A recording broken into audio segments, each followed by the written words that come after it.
Hello, dear Smiley podcasters. Today we are live again. We have another very, very feminine topic, although actually I think men might be interested in that one as well.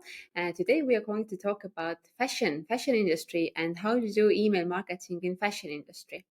And our special guest today is Clara Toombs. She is actually doing email consultancy for small businesses by herself, and she has been doing fashion industry works for a long time as well. So she actually wrote a blog post to us about fashion industry. It was really interesting, and if you haven't read it yet, then I do encourage to go to Smiley blog and read it. And we will probably post a link, at least in YouTube. We will post a link as well, and you can go and read it. But hello, Clara. It is nice to see you here, and you are welcome, very welcome, actually, even to introduce yourself a bit as well, and say what you have been doing and what brought you to email, actually. Hello, thank you so much, Viivika. That was a lovely introduction. So my background is, and it always has been, email marketing, CRM, loyalty, retention. I've worked in fashion, and that's a really interesting area with regards to email. Very fast, lots of content, lots of ideas, and we'll be talking more about that today. I've also worked for large companies such as Expedia Group, Hotels.com, and e-commerce brands in the UK, as well as financial brands such as Money Supermarket. What I love about email and what brought me to email marketing is the ability to build a relationship. With some other marketing channels, it's very short term, but with email marketing, it's over time. You really get to know your audience, you get to build a connection, and it's all about building a relationship.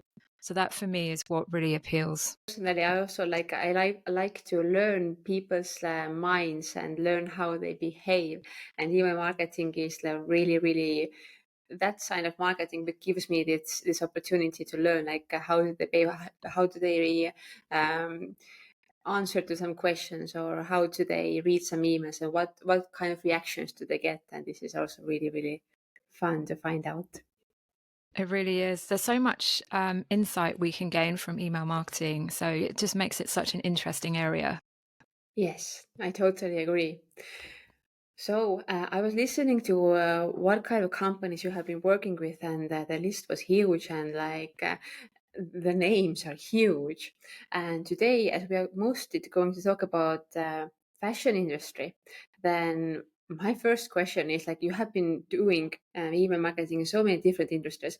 Is fashion industry email marketing anyhow different from any other industries? Yeah, there are a few differences. I think with fashion on the whole, apart from luxury fashion, generally speaking, it's a lot faster in terms of pace. So shoppers buy more regularly. Seasonality is a big topic when it comes to fashion. So spring, summer, autumn, winter. That was one of the great perks of working in the fashion industry.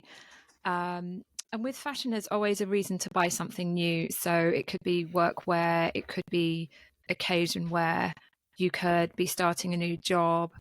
There's lots of reasons, and that makes content for fashion email marketing really interesting. There's also a lot of opportunity for visual content as well. We like to be able to see what we're buying, and I think through email marketing we can really bring fashion visuals to life. And you can also play around with limited offers and exclusives. When I worked in looking after a loyalty group within fashion, we did lots of early bird previews, but also the ability to tell a story through fashion email marketing. There's a lot you can play with there. And then one of the other reasons is personalization and segmentation. So I'm sure we'll talk about more about that today, but there's huge opportunities when it comes to personalization and segmentation. That is totally true. Like, you gave me already so many keywords to ask you about. My first question that popped actually to my mind was, well, women tend to be like kind of emotional, and if we go and try to find something to wear, usually we open our closet and we have nothing to wear, although we have like 500 different costumes there, and we still always need to go out and buy something new. So how would you say, like, can you see it in the email marketing side as well, that that women are actually really emotional buyers? Yeah, very much so. And I think there's always a reason to buy. There's always an occasion in your life. So if you think, in the next 2 to 3 months, what do you have coming up that you are attending? And sometimes it's actually really nice to have something new. And I think working in fashion, that's one of the great things, is there's always some new um, season to explore and discover.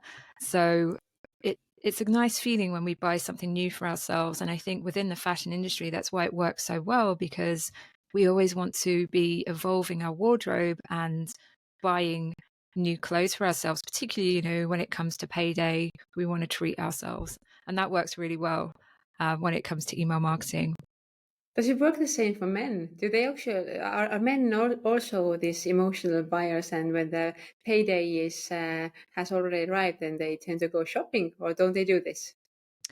That's a really interesting question. When I was very young, I did work in a menswear store, and I think there's less choice for men. And I think that can be a good and bad thing.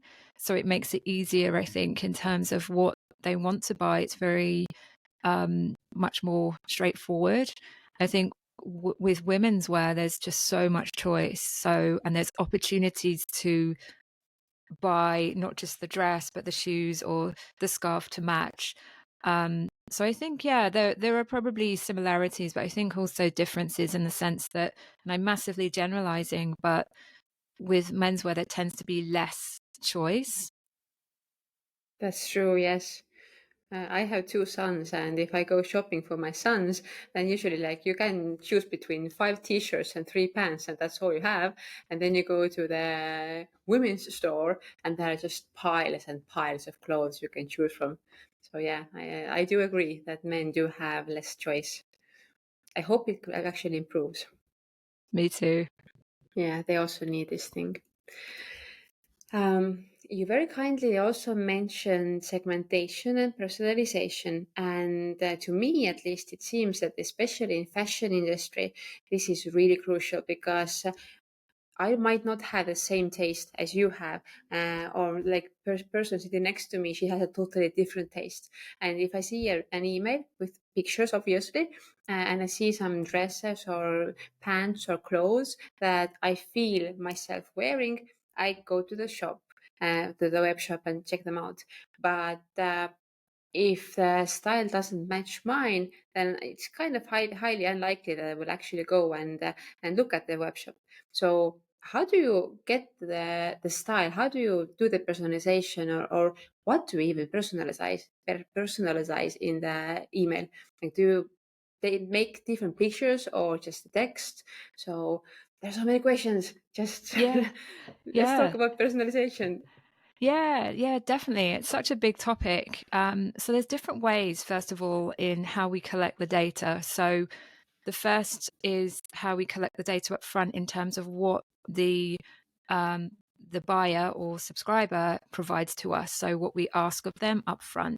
So we could ask simple questions when they subscribe to the newsletter. It could be, um, what are you most interested in? So we get to understand. We must bear in mind, though, what they tell us they're interested in might change. So we take that information in. But then what we can do is look at their behavior. So what are they doing on the website? What are they doing if there's an in-store part of your brand that has the stores as well as the online presence? We try and look at their behaviors. So what are they doing in terms of frequency? How often do they visit the website?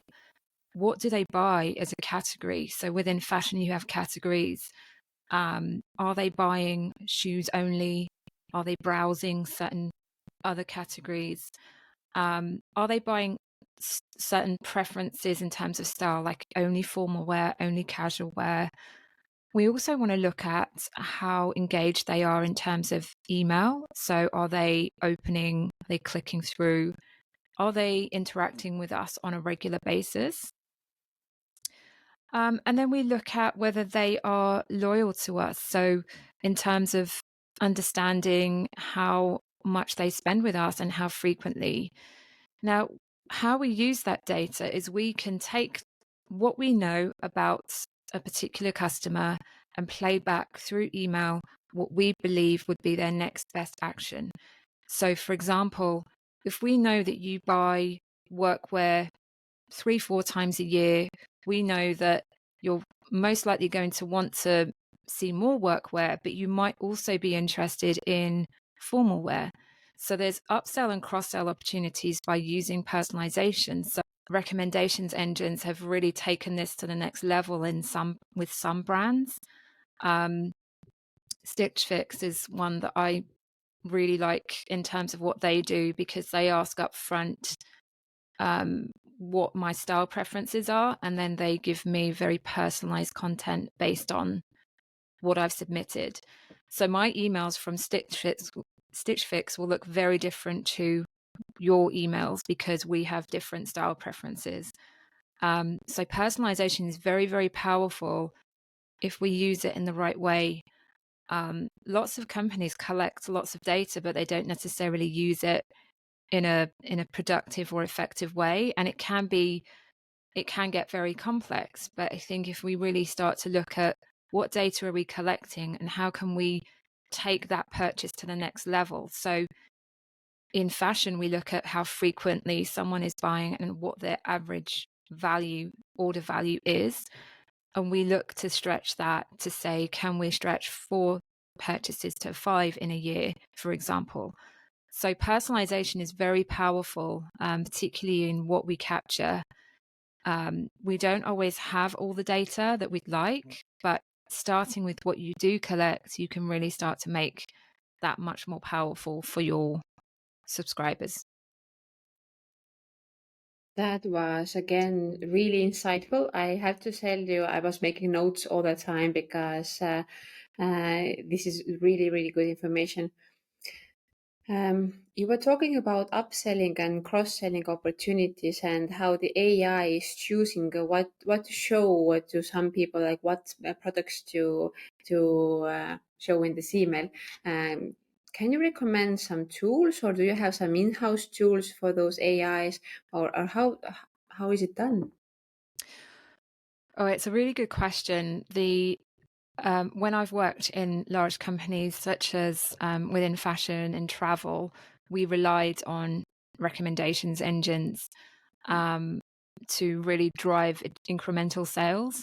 And actually, I was lucky to work with people who were incredibly intelligent to write code for us to be able to use. So it's bespoke. However, if you're a smaller business, there are a lot of personalization tools, and I can share these links afterwards.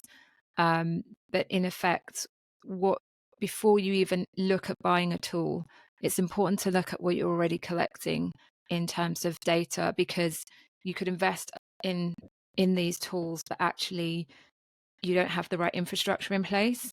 So before investing in these tools, and I will send my recommendations, it's about looking at actually taking a moment to think about what is it we do want to collect, what do we already know, and how are we going to use this. So in fashion, it's really actually really clear how you'd use it. You want to encourage more upsell, cross-sell opportunities.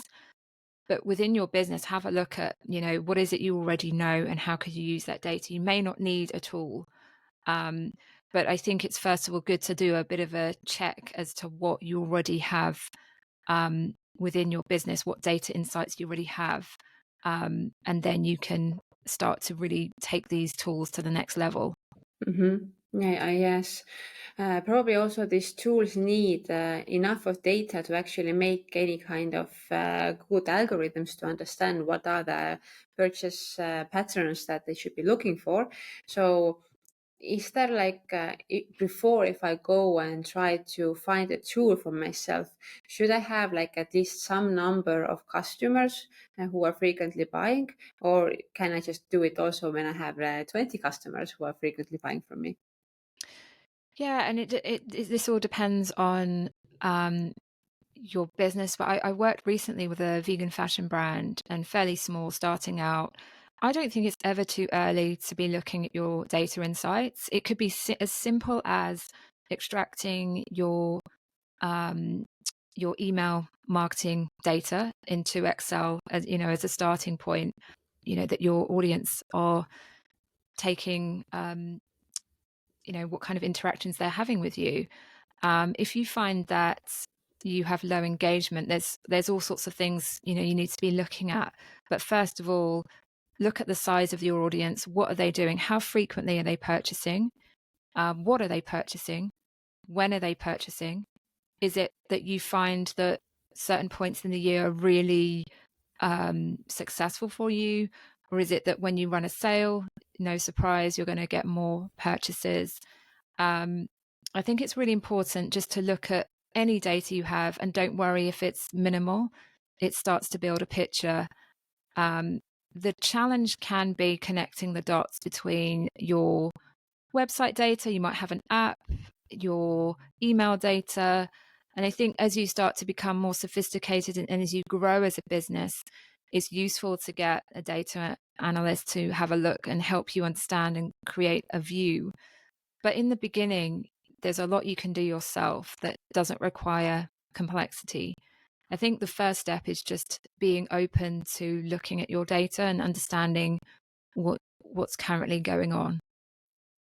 Yes, I totally agree. And what you said about was so true that if you are running a sales campaign, obviously you're going to have more sales because that was your intention. You should be having more sales.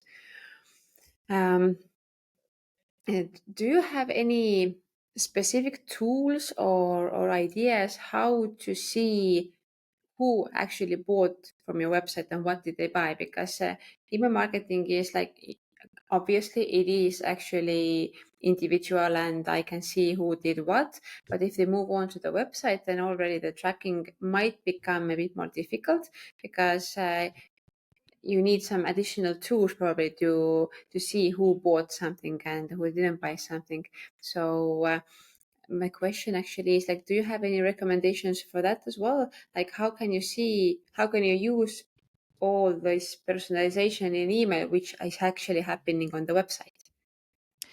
Yeah, I think depending on what stage of business you are in, if you're starting out small or um, you don't have a very large team, I think one of the first points or things I would set up would be looking at Google Analytics, just as a simple way to understand how much email is driving as part of your overall sales. But what it does do is allow you to see customer behavior in real time, but also, where are they clicking? Where are they landing on in terms of websites? So really, your email marketing platform can tell you a lot in terms of what they're doing within the email. But we want to see beyond that in terms of where are they actually then going on to, what's the last page they visit before they leave? Do they convert? So I think GA4 is a really good place to start. There are other tools out there that allow you to connect, depending on your setup between email, website, and the other channels across your business. But I think at the very least, a free starting point would be Google, where I'd start, and then you can start to build complexity. One thing I'll say is with any tool like this, start simple. Really set out what it is you want to achieve, because it's very, very easy to get caught up in the trap of investing in lots of tools because they sound great, but are they right for your business? I think get the fundamentals right. Understand what it is you want to do. What do you want to measure? And then look at how you can build on what you already have. So my advice is, to get clear on that first before you make any kind of investment, and also have the basics set up like GA4, because that for a lot of businesses can tell you an awful lot. before you need to invest in additional tools. That is true. And probably there are some small businesses who actually do need help with setting up the GA4 as well. So if you don't know how to do it yourself, you should actually get some help because this is a powerful tool that can actually help you quite a lot if you know how to use it. Definitely. Yes. Oh, okay, that is good. So you were slightly started to talk about goals and also the things that you measure in the email. So can you please also elaborate a bit more, like what different goals do you set for emails? Do you have different goals for different campaigns or different automations? And once the email is out, how do you measure it? What do you measure? Yeah, really good question. So, first of all, I would look at your content pillars. So, content pillars apply not just to email marketing, they obviously apply to other channels too, and they don't have to be incredibly different. But set out from the start, what is it you want to achieve with this email? So, a content pillar is essentially like a category for your email marketing, and you normally have between 3 and 5.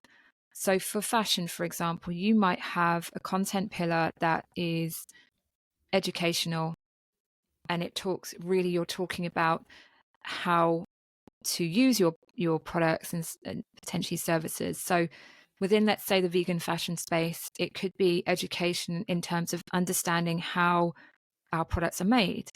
One of my clients showed a video of a factory where the grape leather was being made, and that was so fascinating.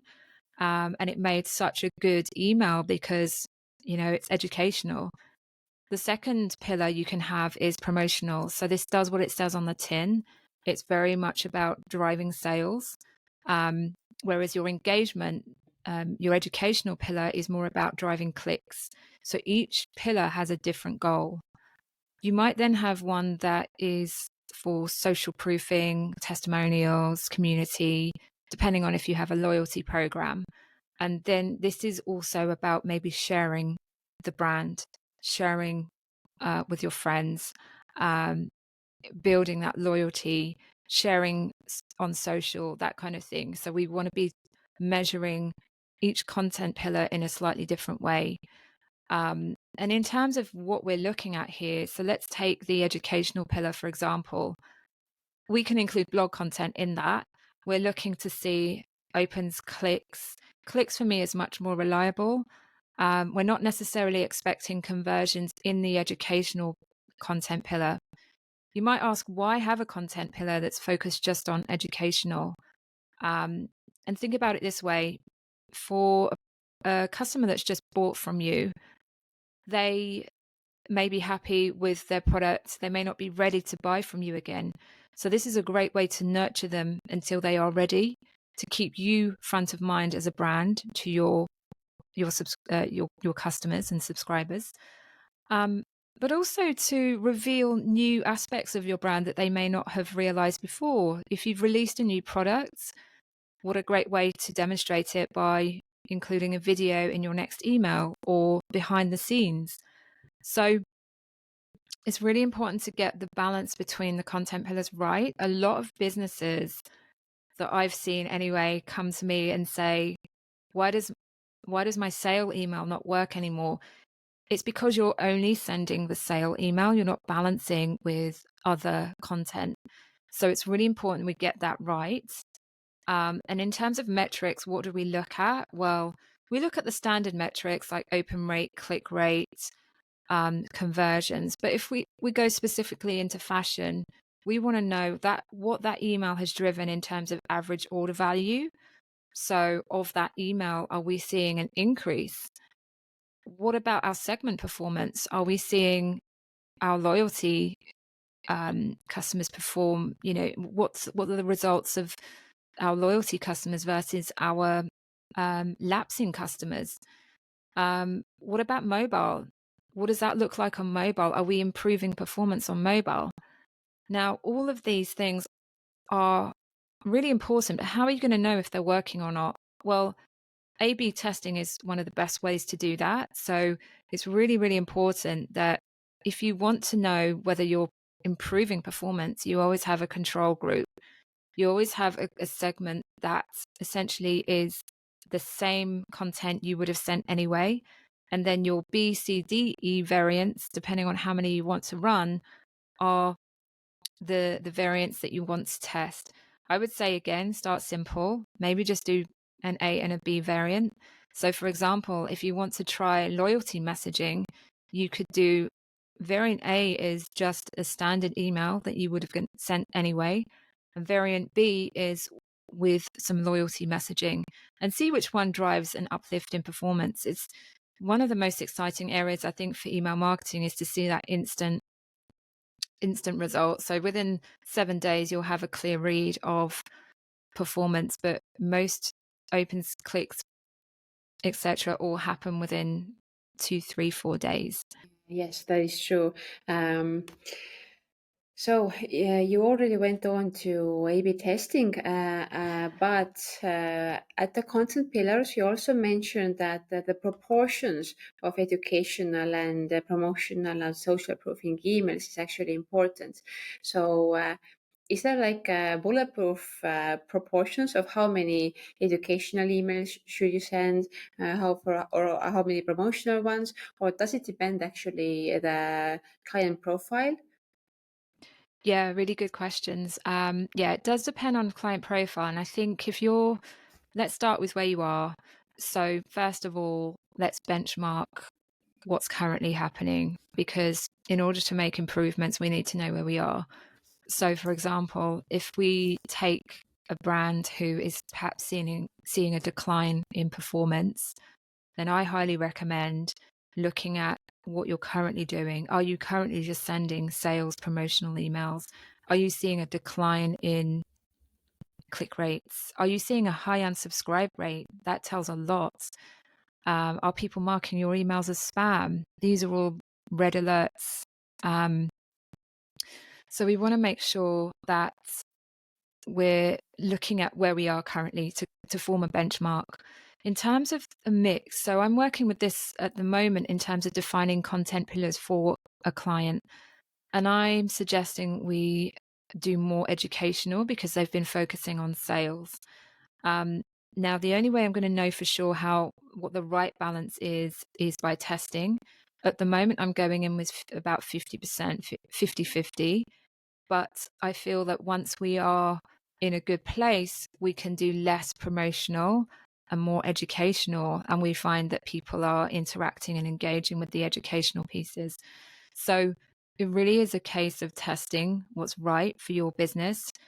Your products, depending on your product, it may be really straightforward and therefore educational doesn't make sense. So you could use instead that content pillar for new product releases.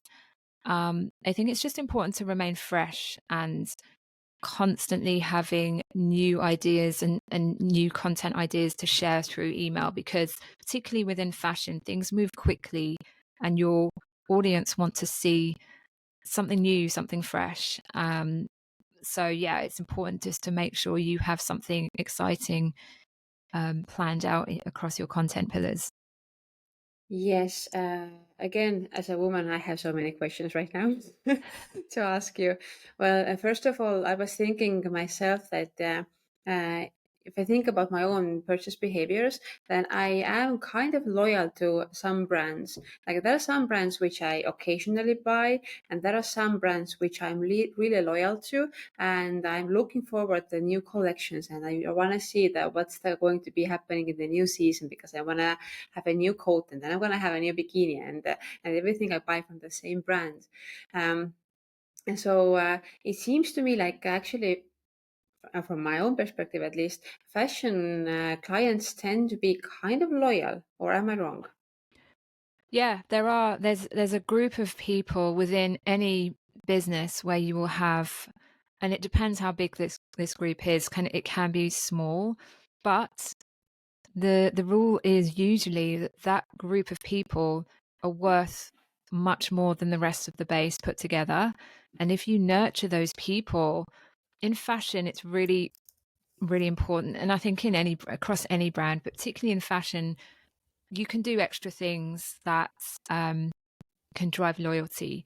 I'll give you some examples. So one of the things that we looked at doing was identifying the most loyal customers first of all, and then we invited them into head office to meet the founder. And that, for fans of the brand, just had the best day. We had goodie bags, we had champagne, we allowed them to see the next collection before anyone else. And actually, the prize we ran was to name a dress after one of the loyal customers. So it's a prize, and that was a very, very nice day.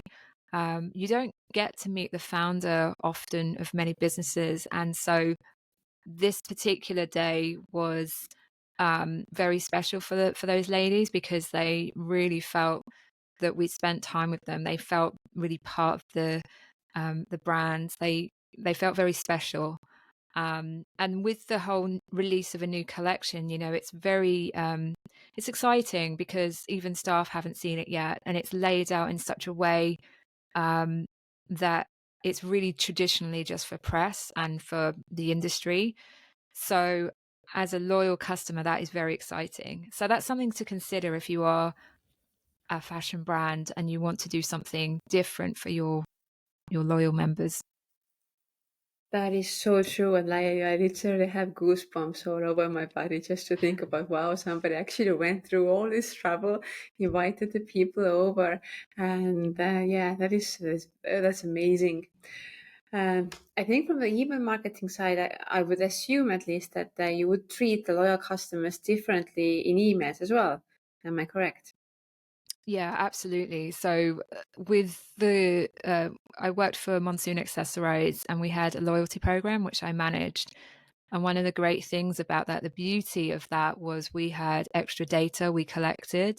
So with a loyalty card, whether you shop in store or online, we can see all of that data I talked about earlier, all the dots connected, everything we can see in one place for loyalty.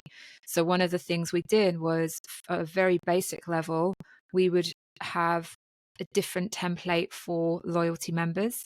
So we would have banners to say when the next event is for loyalty. It was called a rewards program.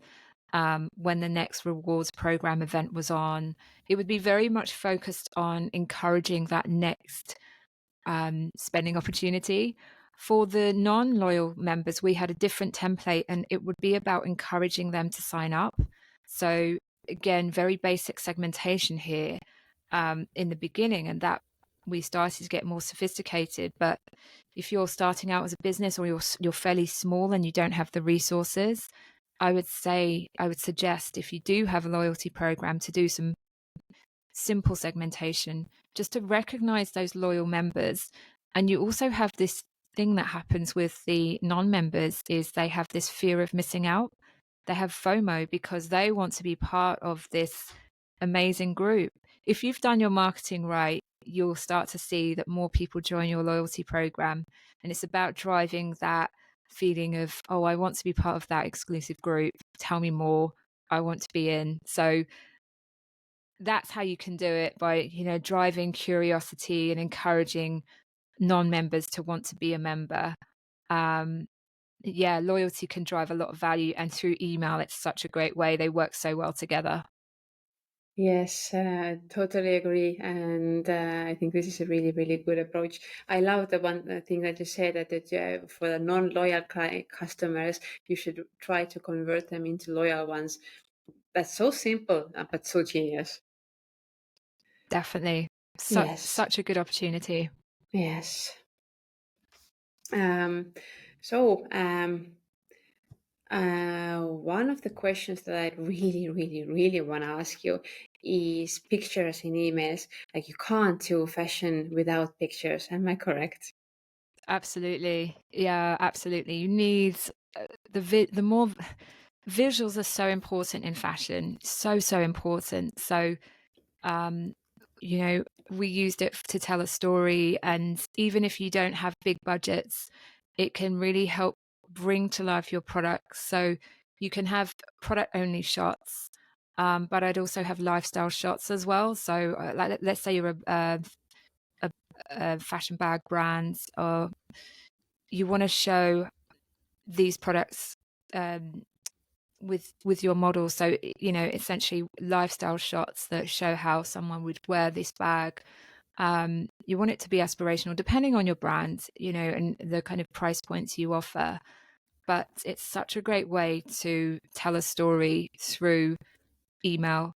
They want to feel inspired and curious and excited by the product. They want to see, how do I buy it? That's the kind of response we want to see. So the highest quality you can get, the better. And make sure you stay on brand. So if your brand is all about luxury, premium, quality, then make sure your photography matches. If you're more about budget, affordability, then you could maybe do some really simple shots. It's about making sure you stay on brand. And colors do matter. I think, also think about seasonality. So if you're promoting autumn winter, you want it to reflect the season you're in. I know with fashion, we always work a season ahead.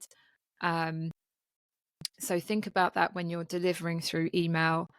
But yeah, I always love visuals in any industry. And I think particularly in fashion, that was one of the great things about working in fashion, is that there's so much rich content you can use through your email to tell stories. So, in emails, you said that especially if you are a high fashion brand, you should use really high quality photos as well. But when I'm thinking, if I make it just a normal photo with a photo camera, it would be like 5, maybe even 25 megabytes. And even if I scale it down, then it will look nice, but still, how can you get the best quality out of a photo if you want to use it in email? How much should you scale it down? How small should you make it? What are the best tricks and tips there? Yeah, that's a really good question, because one of the things to be aware of is if you have too many images, it will be too heavy. You'll have problems in loading. So I'd say less is more. I know we have, the traditional format of the newsletter where we have various smaller images. I think always have a hero shot and resize it for email. So a lot of brands I see have these deep, long images in email, and that's not really optimized for email. I always try and look at how you can make, 600 by 300 pixels could be a really good size, because it's optimized for email, and then think about what it looks like on mobile. I know in fashion, one of the challenges is with the vertical shots. They look amazing. And you could maybe have two side by side, but really try and pick landscape shots because they work really well width-wise. But yeah, be careful about we want high quality shots, but optimized for email, essentially. So they don't have to be huge, we don't want the heavy, high quality shots that we might have on the website, but we might have a version of that. So the overall photo shoot should be high quality, but then we can optimize for email. Now, if I dig into more the technicalities, then how many kilobytes should one picture be? My goodness, you're putting me on the spot. I'd say it's a you want to make sure that you're not compromising on. You don't want anything pixelated. So I try and keep it to a good balance where it's enough quality, and fills the space without that pixelation. So in an ideal world, you use as high quality as you can, but we have to bear in mind, particularly in Gmail, that and particularly if your newsletter or your email is too long, it can get clipped. So, or it may not even be delivered because it's too heavy. So I'd say try and get the optimum size, but not as heavy. I'm probably not answering your question. I need to come back to you on that. Okay, yeah, but that's okay too. Basically set the size, the width should be 600 pixels. So this is like a normal width for an email. And I think that's at least something to think about, so that you shouldn't use like 3000 pixel wide pictures in emails. No, definitely not. I think it's just about seeing, and this is why testing is so important, doing test sends, looking at how it renders, because what works on the website may not work for email. So Exactly. and remember to look at mobile, the preview on mobile, because you'd be surprised at how that might look. It may look a lot worse. So yeah, it's important when you do your testing just to make sure you're checking how the images look. That is, yes, true. But also, like, besides the pictures, you did say that pictures tell a story, and they definitely do. And I think it's being said that picture says like 1,000 words at least. But besides that, you should also deliver the story in words, right? You can't just have picture-based images. You have to at least say something there. So how do you usually compose the image? How do you make sure that the picture is there here and text is here, and how much text do you usually put into one email? Yeah, really good question. So I think it depends on the content pillar. So if it's an educational or a kind of voice of authority type email, then you might expect to go in a bit longer, but you might link out to a blog post. So I would always say less is more. I think to overload an email with lots of copy is perhaps, so outdated now, in the sense that our attention spans have dropped massively. I call it it's the TikTok generation. We don't have the time or the attention spans we used to. So make sure your copy is scannable. Have a good headline that is essentially a really good way to summarize what's in the email. Have really clear calls to action that work with the headline and the imagery that you selected. If you're going more promotional, I would say less is more. If you see it, I'm seeing certainly a trend now in a lot of emails that I've signed up to, particularly on the e-commerce side, where there's a lot less text. There might be some intro text depending on the content pillar, but on the whole, we want scannable words that are going to stand out and are action oriented.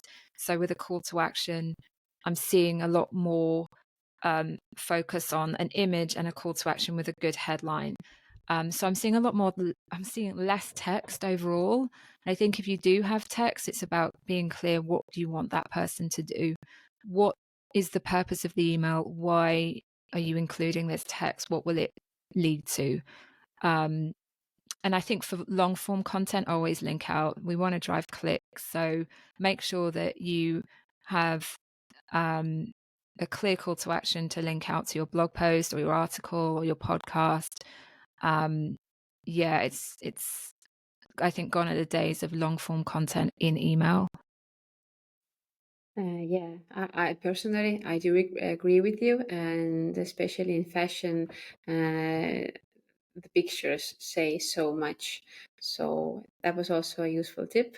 Write only as much as needed and just the most important things, and try to think about what the person is being aimed to do. Like if you want them to go to a web shop, then send them to web shop, not ask them to read the email, but like which is that long.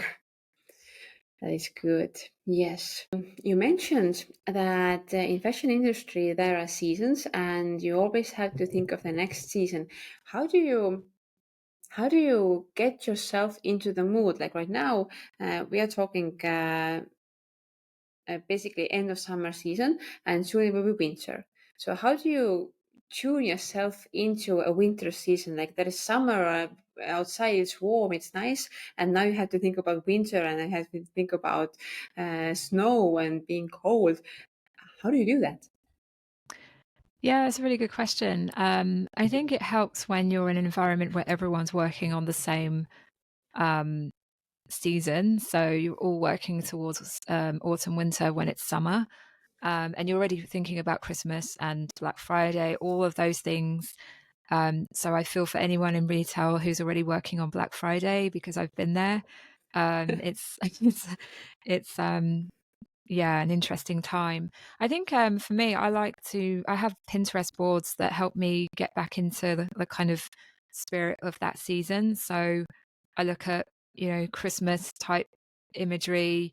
I'd imagine what would feel like in during that time of year. You're more about wearing warmer clothing.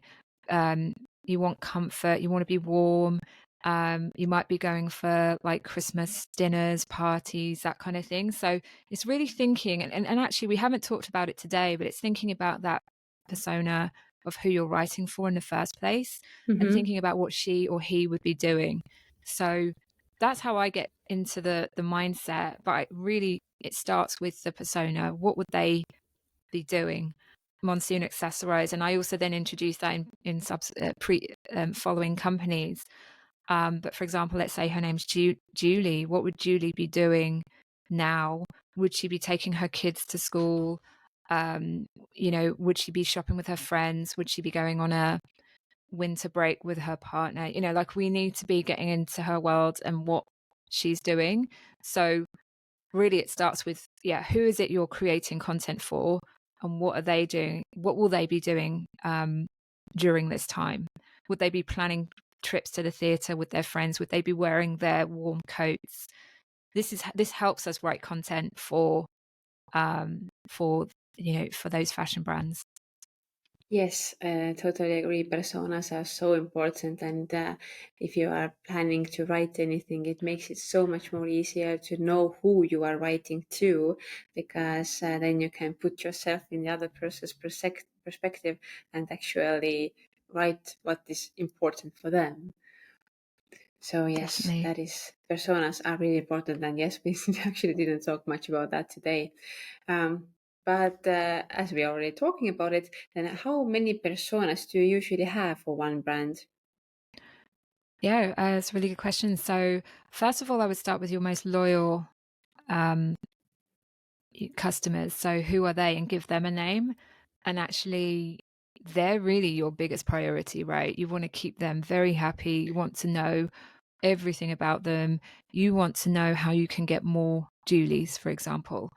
Um, we want to know what motivates Julie to buy from us. We want to know what stops Julie from buying from us, like what puts her off the brand. We want to know everything. So really your starting point is your best customer, and give them a name. And really, personas should absolutely be based on a real person, not just some made up profile. I know a lot of marketing people like to do that, but my personal opinion is who it has to be based on someone exists.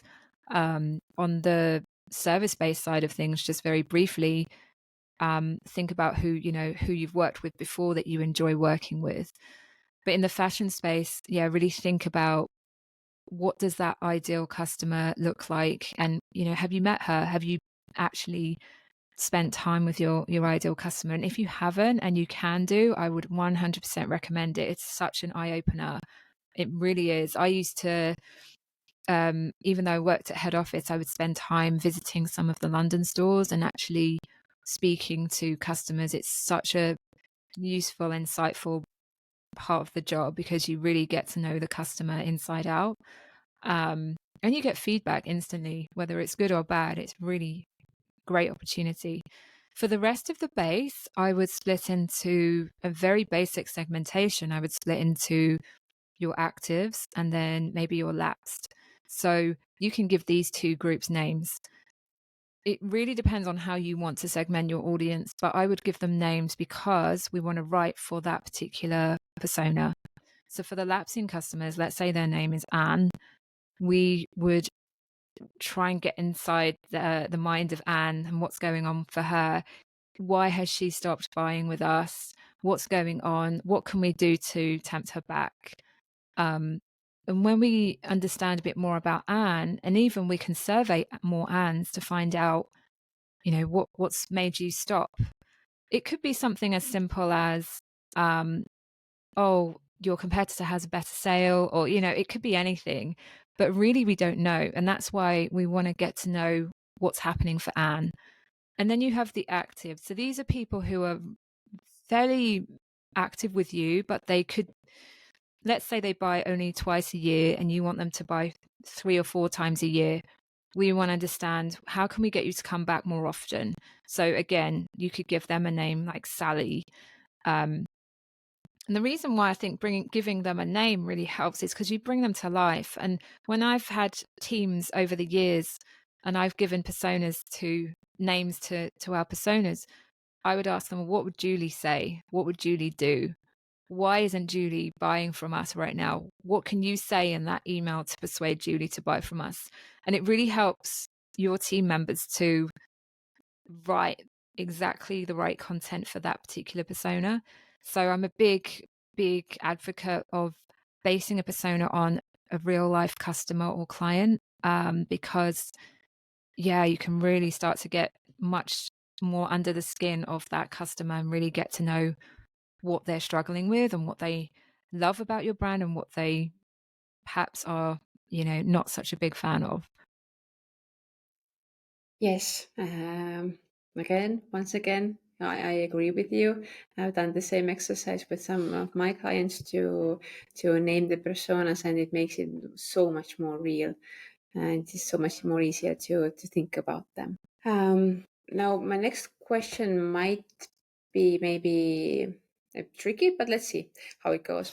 The question is like, there are many different kind of fashion industries. There is ethical industry, where you told about this vegan leather industry, which is like new arising, and it is probably so much different.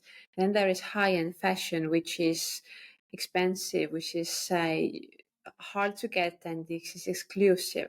And then there is this everyday fashion, where we all go to shop sometimes for t-shirts, and probably they all have very different tactics. So can you maybe elaborate a bit more about which tactics, or what should you be doing once you are, for example, let's take this vegan leather industry. Mm-hmm. How does it differ from the other fashion industries? Yeah, I think one of the biggest challenges in the vegan fashion space is that there are so many brands that are now vegan in the vegan fashion space. It's very busy, it's very competitive.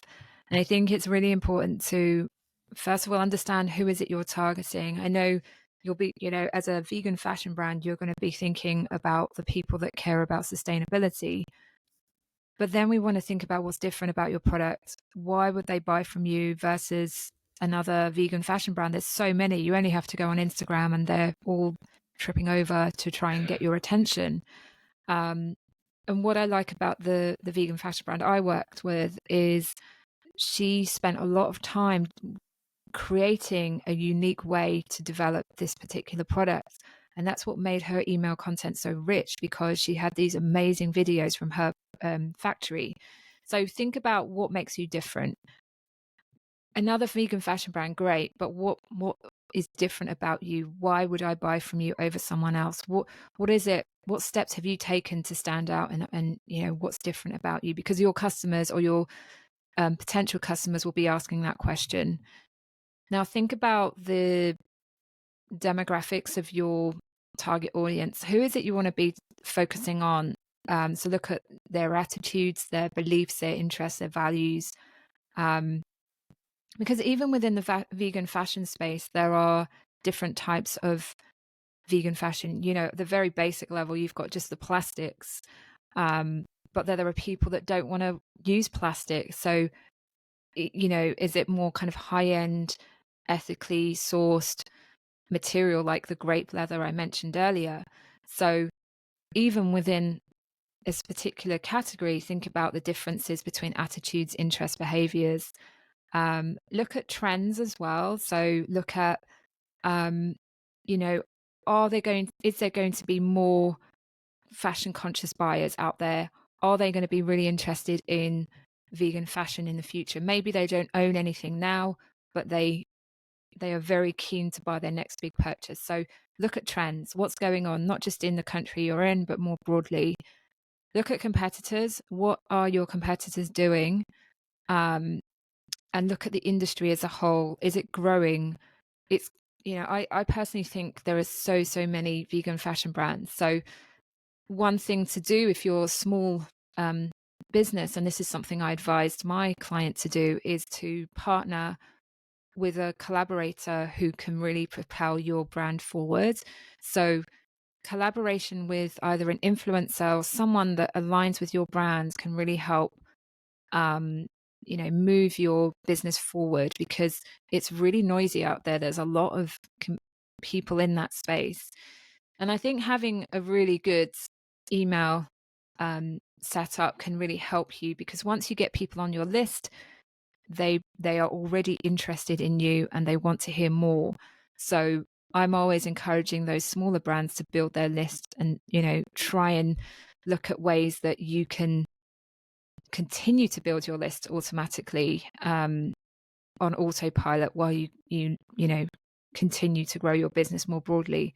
So there are a lot of things you can do, but I think really at the heart of it, kind of, what makes you different? How are you going to target those people that want to hear more about what you do? Because like I said, there's high-end vegan fashion and there's low-end, then somewhere in the middle. So we want to be clear about who it is we're targeting. What makes you different? Who can you partner with to really grow your business? I think there's so many collaboration opportunities. And get This surveys and actually, feedback. okay. Sorry. Yeah, sorry for disturbing you. Actually, this is a good point to listen. Like, is it common to have collaborators in email marketing in fashion? Because for most So it depends on your brand, and it's something I actually just presented back to a client recently. And I think that this is maybe an untapped opportunity. So yes, depending on your brand, for example, how it could work is you partner with a similar brand to you, not a competitor, but complementary, and you share each other's lists. So what I mean by that is you feature on their newsletter and you are able to grow your list through new subscribers, and they feature on your newsletter, and you can have some kind of agreement where it's very little to low cost or zero, depending on your relationship. But it's a great way to build exposure to your business with a similar brand. So one thing I'll say is choose your partnership wisely, because you want to be affiliated with a brand who has the same values as you. But yeah, it's such a great opportunity. I remember when I worked in fashion, we did a collaboration with Hotel Chocolat, where I worked with the partnership team there, and we offered loads of prizes for our audience, but particularly for our VIPs, where we would, I think the best prize, we gave away a luxury hotel holiday to the Caribbean in Hotel Chocolat. I think it was in St. Lucia at the time. And I delivered the news to the winner, and she thought she didn't believe me. Um, I mean, it was an amazing trip for her, an amazing prize. I was very jealous. But yeah, if you can get a relationship going with a similar brand who has the same target audience as you, what an amazing opportunity to grow. We continued that relationship for many years. And we got free chocolates as a result as well. So choose a great business to partner with, and I think it can really help you, particularly through email, but through other channels too. totally agree. And no, chocolate is nice. And Caribbean vacation is even better. I would really want to do that one as well. I've heard so much good information from you, and but before I'm going to say what were the three things that I found most interesting, or the things that I learned most, I would actually want to ask you three things that you definitely should be doing in a fashion industry if you want to become successful in email marketing and fashion industry. What are the top three things that you definitely need to be doing? So I think as a email marketer, I would always say be data driven. It's definitely something, even though people working in fashion, they want to be all about the creative content, and that's great. But I think let's talk about what's actually happening with the data, who's interacting with you, who are your best customers. So I think number one, be really data driven, understand your data, because that is the key to unlocking a lot of opportunity. Number two is storytelling through the visuals. So the visuals within fashion are such a great tool to tell a story. So an example of that would be, for when I worked in fashion, was the founder, the story of the beginning of the business was he created a wooden block when he visited in, that's still sold today. So he used that print on dresses, on blouses, and it's such a lovely story. It's kind of, very Indian heritage of the brand. And so storytelling and connecting with your audience is such a great thing to do through email within the fashion industry.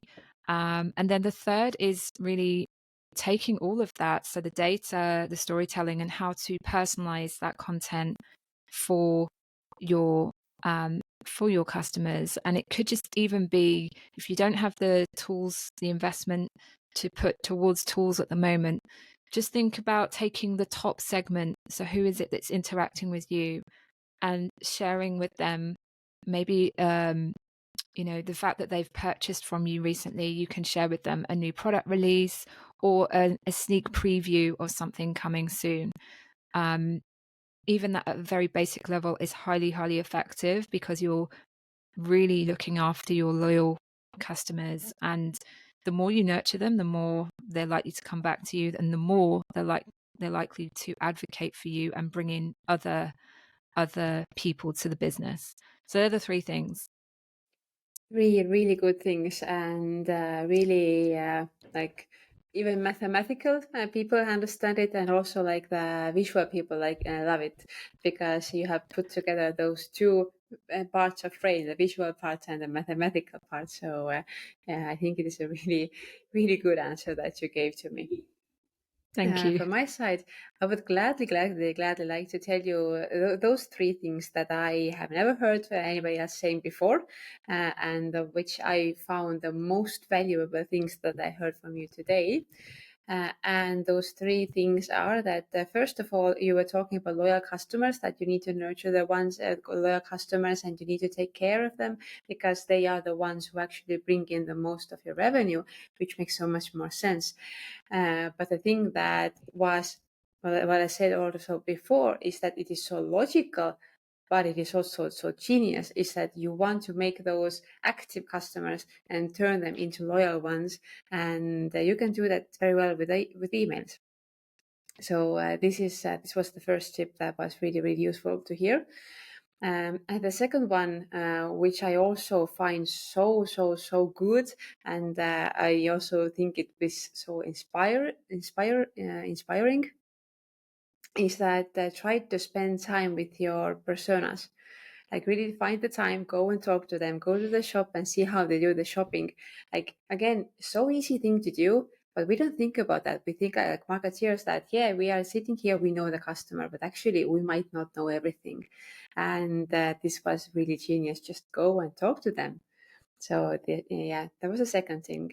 And third thing that we came up at the very end was partner up with a collaborator.